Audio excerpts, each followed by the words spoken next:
think it is?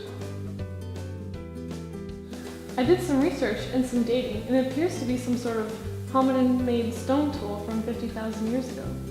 50,000 years ago, you think it was made by the Neanderthals? I believe so. The date is before Homo sapiens probably would have arrived here based on other fossil finds. But it's strange. There's drawing on the tool. What do you think that means? It could just be random scratches. Or it could be art, like a way to identify the tool. Now hang on a minute. This could help further prove that Neanderthals had symbolic thinking and culture. Now before we jump to any conclusions, we need to figure out how to research and present this to the scientific community and the public. What do you mean? Good scientific outreach is the key to helping the public understand complicated evolutionary ideas, such as the possibility that culture is not something that is uniquely human. So how do you think we should handle this? Well, first, we could present our research to a scientific congress to get the opinion of the scientific community. Then we publish a report in a highly ranked scientific journal, but before it's published, we give the international scientific writers the paper weeks in advance so they can test and review our findings.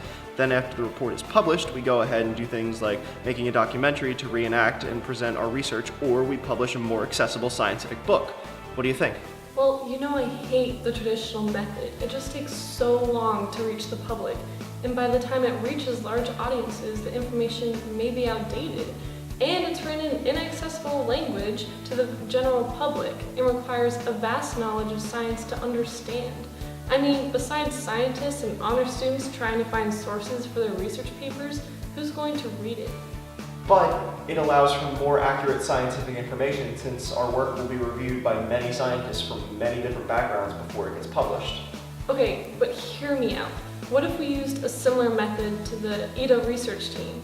That team really wanted to make their work accessible by showing the process of scientific research, not just the result. So how about first, we start a website to post research updates on. We'll also work on writing a book and making a television documentary while we're working on the scientific paper. Then, once the scientific paper is done, we'll release it through open access channels at the same time as our book and documentary. How does that sound to you? Well, that sounds great in theory, but the team's public claims that EDA represents some missing link in human evolution just to gain the public's interest were mostly false, with the scientific publication itself suggesting that EDA was closely related to haplorines like monkeys and apes, which, by the way, many scientists disagreed with, saying that EDA was in fact a strepsirrhine, or more closely related to lemurs, and not in the human lineage at all. The team didn't consult with the scientific community as much as it should have. Furthermore, these exaggerated claims, which had to be subsequently retracted, exposed evolutionary biology to unwelcome criticism. Yeah, but you have to admire how their media blitz and popular forms of media allowed them to communicate their information in a real-time manner in a language that popular audiences could understand. Releasing all these things at once made these ideas about evolution accessible. That's fair, but how do we make our scientific research accessible to the public without risking our scientific integrity? I have an idea. Well, I've heard of this model for more effective scientific outreach by Joanna Varner. She suggests 3 major steps to scientific outreach: development, implementation, and evaluation. Yeah, I've heard of that too. In the development phase, we could start by defining what our goals are for presenting our research and what we hope to find. Then we can collaborate with other scientists as well as other non-scientific organizations to make sure our scientific research goals are sound, be corroborated by other scientists as we do our research, and make sure that we are tailoring our outreach to a specific public so it's both accessible and easy to understand. That sounds great!